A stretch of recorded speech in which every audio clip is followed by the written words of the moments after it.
एक लड़का आता है मेरे पास, मेरे साथ चलता है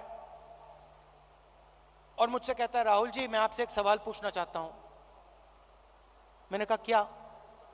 कहता है, राहुल जी जब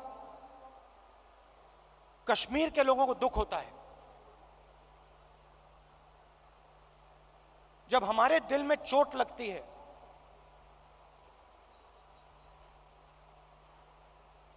तो बाकी हिंदुस्तान के लोगों को खुशी क्यों होती है?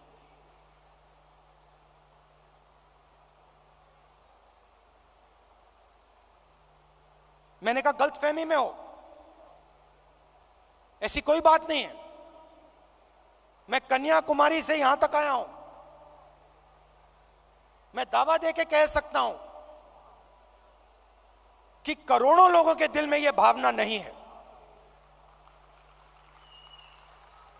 करोड़ों लोग हर हिंदुस्तानी के दर्द के साथ, हर हिंदुस्तानी के साथ खड़े हैं। चुने हुए लोग हैं, मैंने कहा चुने हुए लोग हैं जो खुश होते हैं।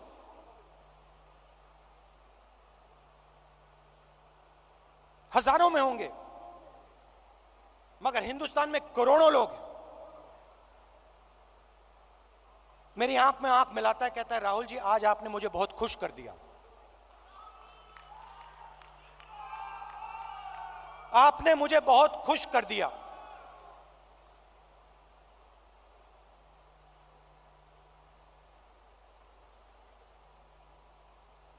बातचीत करते हुए मैं देख रहा था, चारों ओर तिरंगा, सड़क पे तिरंगा, पहाड़ों पे तिरंगा, पीछे तिरंगा, आगे तिरंगा, सब जगह तिरंगा।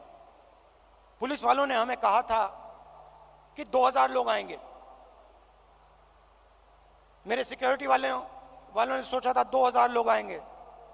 जैसे ही हम घुसते हैं वहां पे 40,000 लोग खड़े हैं।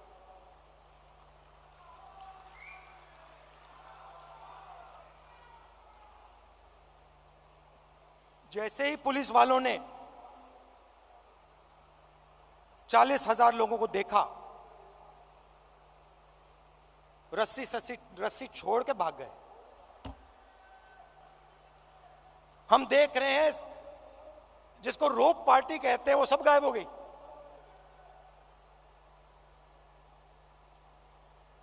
सब गायब हो गई।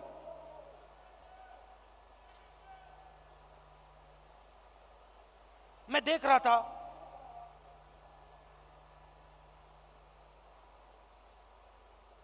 हिंदुस्तान के सबसे टेररिस्ट इन्फेस्टेड जिले में जहां भी आप देखो, तिरंगा तिरंगा तिरंगा तिरंगा तिरंगा, सब जगह। कौन उठाए थे तिरंगा?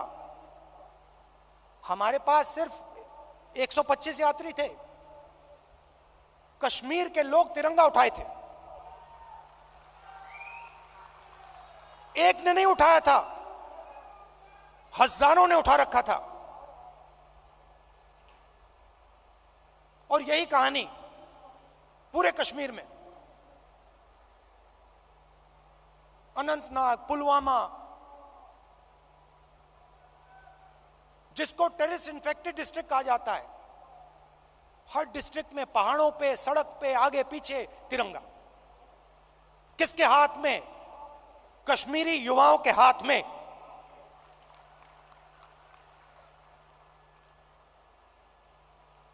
सीआरपीएफ के लोग मुझसे कह रहे, भैया ये तो हमने कभी जिंदगी में नहीं देखा, ये क्या हो गया?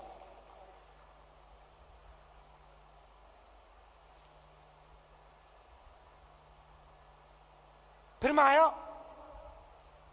पार्लियामेंट में, मैंने प्रधानमंत्री जी का भाषण सुना।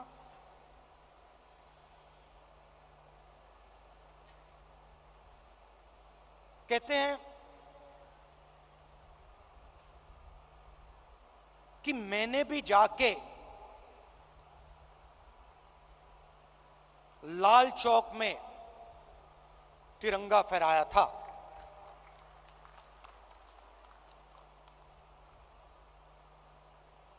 मैं सुन रहा था, मैंने सोचा देखिए, हिंदुस्तान के प्रधानमंत्री को बात समझ नहीं आई, बात समझ नहीं आई।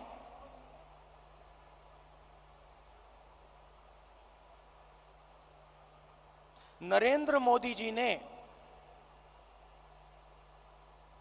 बीजेपी के 15-20 लोगों के साथ जाकर लाल चौक पे तिरंगा फहराया। भारत जोड़ो यात्रा ने लाखों कश्मीरी युवाओं के हाथ से तिरंगा फहराया।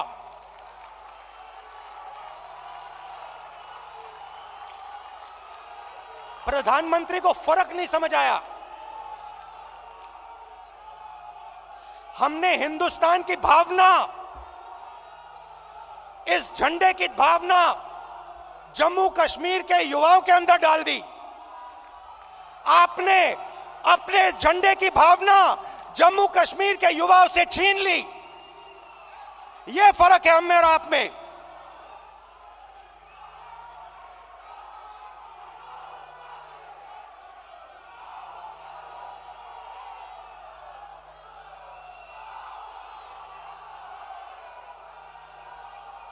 ये जो झंडा है, ये जो तिरंगा है, ये दिल की भावना है, ये दिल के अंदर से आती है। हमने इस भावना को कश्मीर के युवाओं के दिल के अंदर जगाया। हमने उनसे नहीं कहा कि भैया तुम्हें तिरंगा लहराना है, तुम्हें तिरंगा उठा के चलना है। नहीं, किसी से नहीं कहा। अपने आप आए, हजारों लाखों आए और अपने हाथ में तिरंगा उठा के चले। क्यों चले? मैं आपको बताता हूं। कश्मीरी युवा ने मुझे कहा, मुझे कहता है राहुल जी आज मैं आपके साथ तिरंगा लिए चल रहा हूं। जानते हो क्यों? मैंने कहा क्यों? कहते क्योंकि आपने हम पर और मुझ पर भरोसा किया है।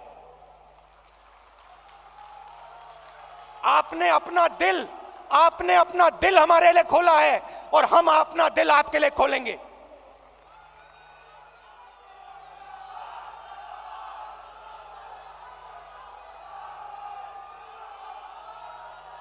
यह फर्क है। हिंदुस्तान एक भावना है, एक सोचने का तरीका है, इज्जत है, आदर है, मोहब्बत है। और ये जो झंडा है, जो तिरंगा है, इसका इस भावना का ये चिन्ह है। और भारत जोड़ो यात्रा ने इस भावना को पूरे देश में फैलाया है। और यह काम राहुल गांधी ने नहीं किया है, यह काम कांग्रेस के कार्यकर्ता ने किया है, कांग्रेस के नेताओं ने किया है, हिंदुस्तान की जनता ने किया है।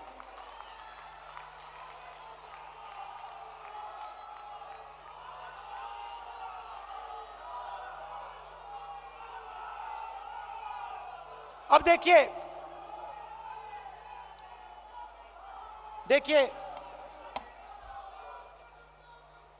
सरकार की सोच के बारे में आज आपको बताना चाहता हूं।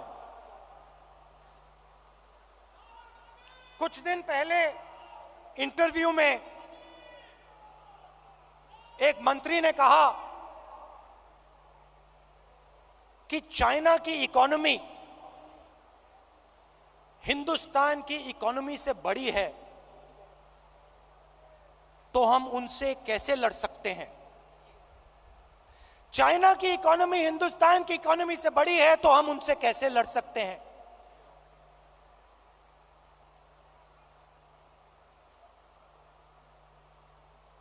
जब अंग्रेज हम पर राज करते थे, क्या उनकी इकोनॉमी हमारी इकोनॉमी से छोटी थी?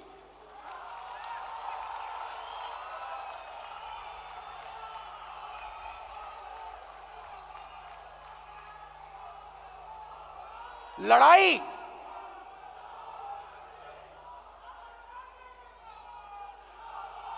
इसका मतलब जो आपसे शक्तिमान है उससे आप लड़ो ही मत, जो आपसे कमजोर है उसी से लड़ो।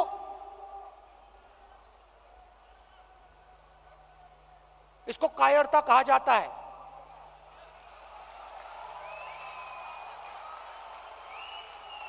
सावरकर की विचारधारा, सावरकर की विचारधारा,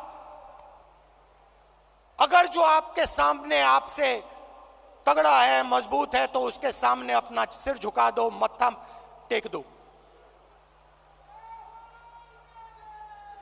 हिंदुस्तान के मंत्री कह रहे हैं, हिंदुस्तान का मंत्री चाइना से कह रहा है कि आपकी इकोनॉमी हमसे बड़ी है तो हम आपके सामने खड़े नहीं हो सकते हैं।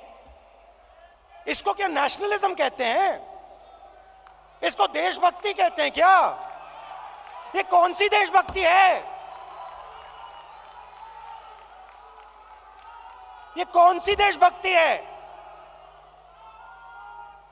जो आपसे कमजोर है उसको आप मारो, और जो आपसे मजबूत है उसके सामने आप झुक जाओ। शब्द है इसके लिए। महात्मा गांधी कहते थे, सत्याग्रह की बात करते थे। सत्याग्रह का मतलब, सत्याग्रह का मतलब सत्य के रास्ते को कभी मत छोड़ो। इनके लिए एक नया शब्द है आरएसएस बीजेपी वालों के लिए। हम है सत्याग्रही, वो है सत्ताग्राही। ये सत्ता के लिए कुछ भी कर लेंगे, ये किसी से भी मिल जाएंगे, किसी के सामने झुक जाएंगे सत्ता के लिए। ये इनकी सच्चाई है। पार्लियामेंट हाउस में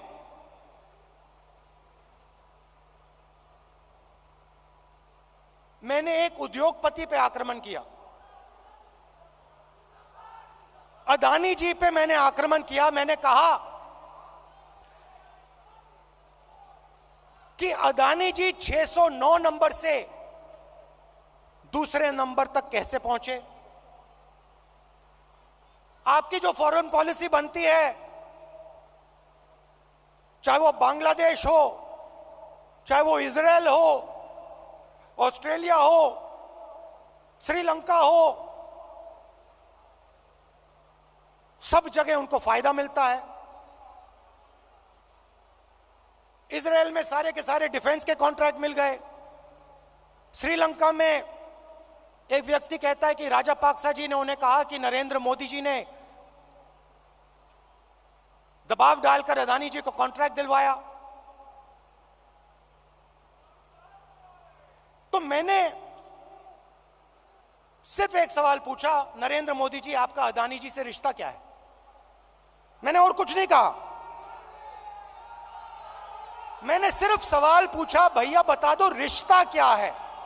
और मैंने ऐसे फोटो दिखाई, उसमें नरेंद्र मोदी जी ऐसे बैठे हैं। नरेंद्र मोदी जी अदानी जी के हवाई जहाज में रिलैक्स करते हुए दिख रहे हैं। तो मैंने पूछा, भैया बता दीजिए रिश्ता क्या है। अब आपने नोटिस किया होगा कि पूरी की पूरी सरकार, सारे के सारे मंत्री अदानी जी की रक्षा करने लग गए।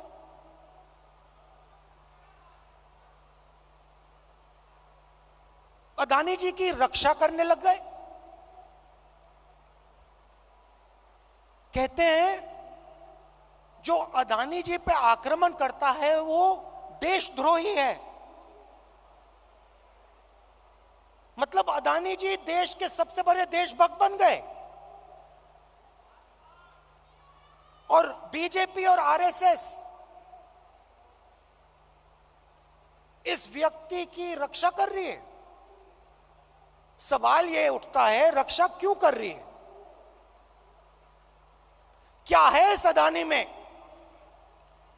जो बीजेपी और आरएसएस को, सब मंत्रियों को इसकी रक्षा करने की जरूरत पड़ रही है?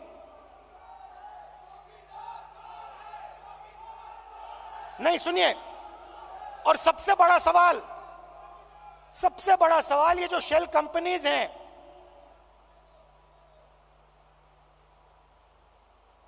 जो हजारों करोड़ रुपया हिंदुस्तान भेज रही हैं, ये किसकी हैं? इसमें किसका पैसा है? अदानी जी डिफेंस इंडस्ट्री में काम करते हैं, डिफेंस इंडस्ट्री में काम करते हैं, और हिंदुस्तान की सरकार को यह भी नहीं मालूम कि अदानी जी की शेल कंपनी है बाहर।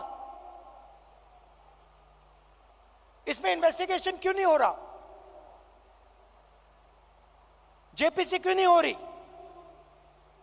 डिफेंस का मामला है, देश की रक्षा का मामला है, पता तो लगाना चाहिए ये पैसा किसका है, शेल कंपनीज किसकी हैं, मगर नहीं।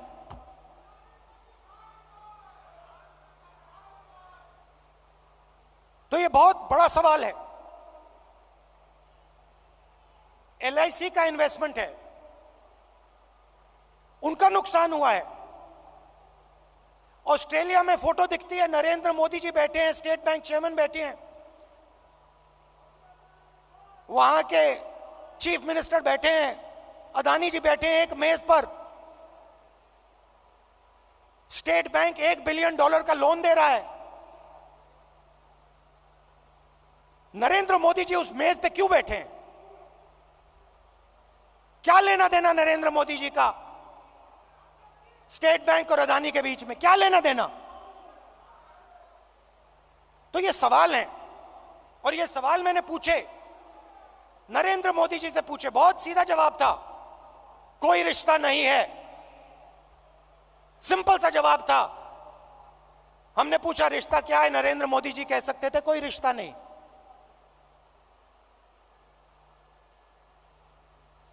मगर रिश्ता है।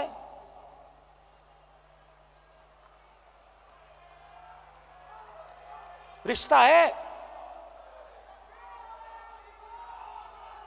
भाइयों और बहनों,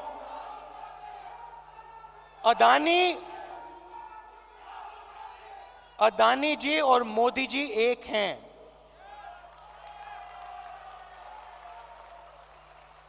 एक हैं। और देश का पूरा धन एक व्यक्ति के हाथ में जा रहा है। Airports, ports, defence, infrastructure, storage, agricultural storage, सेब, हिमाचल प्रदेश में सेब, कश्मीर में सेब, पूरा का पूरा धन एक व्यक्ति के हाथ में जा रहा है। और जब हम प्रधानमंत्री से पूछते हैं ये 609 से 2 कैसे पहुंचा, बस ये बता दीजिए रिश्ता क्या है, हमारी पूरी की पूरी स्पीच एक्सपंज हो जाती है। खारगे जी की पूरी स्पीच एक्सपंज हो जाती है। अदानी जी के बारे में हिंदुस्तान के पार्लियामेंट हाउस में सवाल नहीं पूछा जा सकता है। हम पूछेंगे,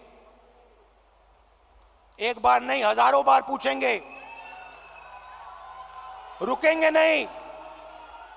जब तक सच्चाई नहीं निकलेगी, अदानी जी की सच्चाई नहीं निकलेगी, तब तक हम नहीं रुकेंगे।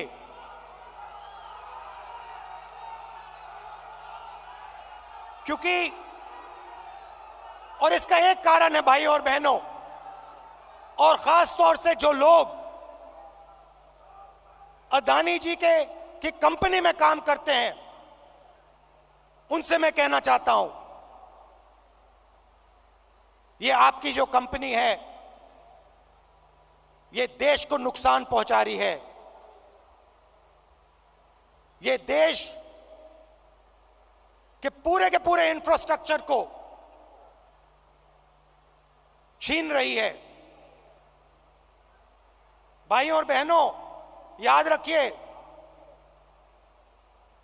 आजादी की लड़ाई भी ईस्ट इंडिया कंपनी के खिलाफ हुई थी। वो भी एक कंपनी थी। उस कंपनी ने भी हिंदुस्तान का सारा धन, सारा इंफ्रास्ट्रक्चर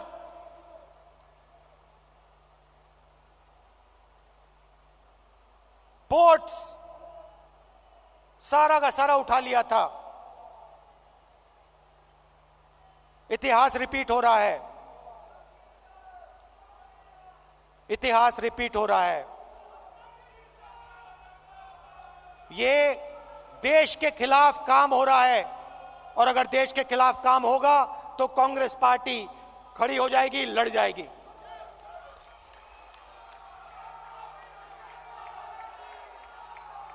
आखिरी बात कहना चाहता हूं, देखिए यह पार्टी तपस्वियों की पार्टी है, यह पुजारियों की पार्टी नहीं है, यह तपस्वियों की पार्टी है, यह तपस्या की पार्टी है। और आपने देखा छोटी सी तपस्या की, 4 महीने की तपस्या की, और आपने देखा कांग्रेस पार्टी में कैसी जान आई, कांग्रेस पार्टी के कार्यकर्ता में कैसी जान आई, देश में कैसी जान आई। तपस्या बंद नहीं होनी चाहिए।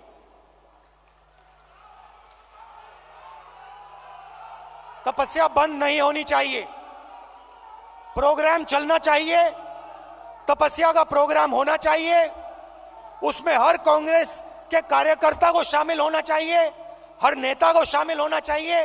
उस प्रोग्राम में दर्द लगना चाहिए, मुश्किल होनी चाहिए, पसीना निकलना चाहिए, चोट लगनी चाहिए। खारगे जी कांग्रेस के प्रेसिडेंट हैं, सीनियर नेता बैठे हैं, तपस्या का प्रोग्राम बनाइए।